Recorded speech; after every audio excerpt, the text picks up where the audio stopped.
If you play Dynasty mode in College Football 26, you know how hard of a decision it is to pick between a hard sell or sending the house. And if you've been around this channel long enough, you'll know that last year we were able to find out right here that all you had to do was turn the letter grades into numbers, add them up, and there was a break-even point to where if you had more than that amount of points, you should hard sell, because the hard sell is determined by those letter grades of the ideal pitch, which is the one with the 3 green checks. But did it change in College Football 26? By the end of this video, not only will you know that answer and how to actually apply this to your own dynasty today, but if you stick around, I have some constructive criticism for myself too. Now, this doesn't need to be a 25-minute video to tell you the answer. Did the fundamental logic of turning the letter grades into numbers, adding them up all together equally, and then seeing if they're over a certain threshold, did that change? The answer is no. That is still exactly how I plan on doing it for my own dynasties. Now, what is that magic number where all of a sudden it's worth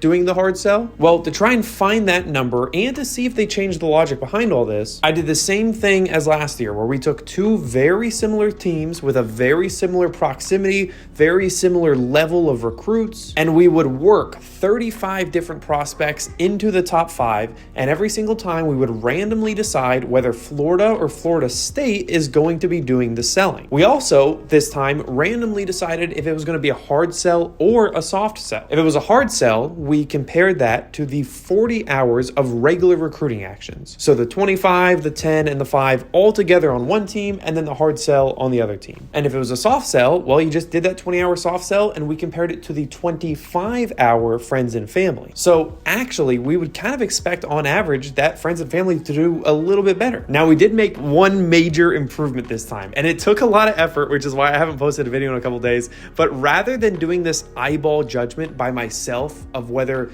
the selling team won the battle by a lot, a little bit, not at all, and like that 5-point manual scale, I'm filming this at midnight right now because I've spent the last 2 hours zooming in and counting the number of pixels within each individual screenshot to get a real firm number. So this time we're measuring how much better did the selling team do in terms of number of pixels that the bar increased compared to the non-selling team. Now, obviously a hard sell and 40 hours of regular recruiting actions are going to have a much bigger impact. They're going to make bigger pixels than the soft sell and the 25 hours. So rather than looking at just the raw numbers, like 37 pixels to 32 pixels, let's instead look at it in terms of a percentage. What percent bigger was the selling team than the non-selling team? That way, whether it's 40 to 20 or 20 to 10, we know that they did twice as good either way. And yes, let me just say, counting the pixels, game changer. Like, look at this right now. Look at this at a distance. You try and tell me who actually won this battle. It's pretty hard to tell. I would have counted that as a tie last year. This time I know who won by just a couple pixels. But all right, I'm not going to get sidetracked, okay? Because what we get as a result, and like the one plot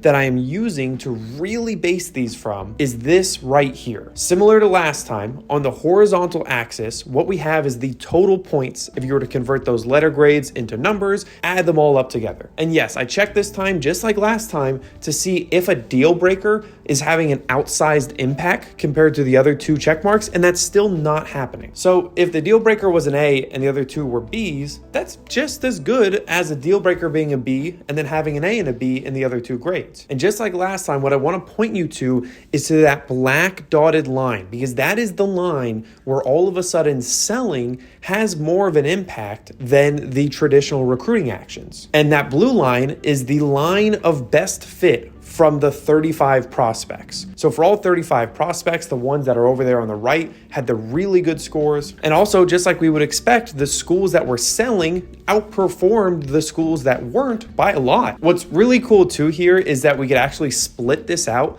by the hard sell and the soft sell, and we could see that those lines of best fit still cross that dotted black line at almost the exact same spot. And where is that spot? Just like last year, it's right at 19 to 20 points. If you have 3 C+ grades, that is 21 points. So if you have a C+ average, you should probably be selling, whether it's the hard sell or if for some reason you're short on hours, then at least do the soft sell. Remember, that soft sell means that the 20 90 hours is outperforming 25 hours of regular action. So you should feel really good there. Now, last year, a lot of people took that 19 number and really ran with it, which is cool. It's so sick that, I'm sitting here manually doing this, zooming into pixels and trying to make this video, and people are really going and using it. And I hope you do. I really hope this is helpful. But I do want to say, this is a sample, and 19 is not the perfect number. The true number might be 20 or 18 or 19.99. Like it could be anywhere from like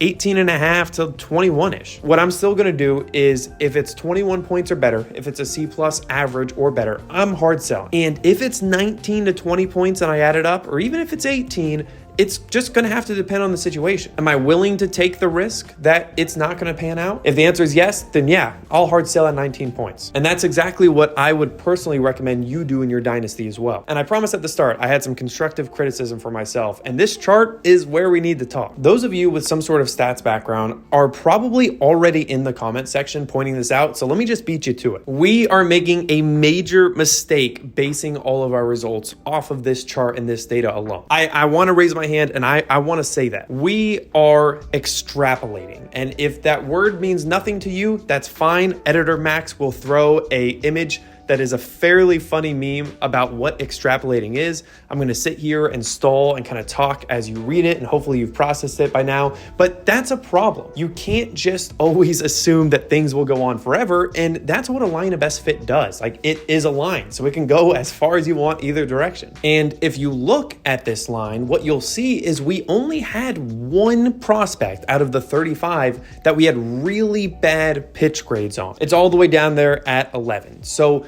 what we are missing is the proof from 10 points all the way to like 17 points, the proof that that individual cell is not going to be as strong. Yes, that line of best fit does extend down there, but we don't have much data down there. So similar to the meme that I hope Editor Max can find, that's like assuming because a kid grows 6 inches last year that they're just gonna keep doing that forever. But if that's the case, then why did I just tell you to go and use this rule where 21 points or better you should sell, 19 to 21 is the judgment zone, and anything less you shouldn't sell? The only reason why I am still very confident in this is because, one, we have 2 years of data at this point and 3 separate videos testing this. And 2, we have the exact same conclusion that we came to the other 2 times we tested this. The original time, I think it was at 19, and then EA made some slight tweaks to the hard sell logic, and then it kind of went up to like the 19 to 21 range, and we're right back there. So just in terms of thinking of what's most likely, I think it is most likely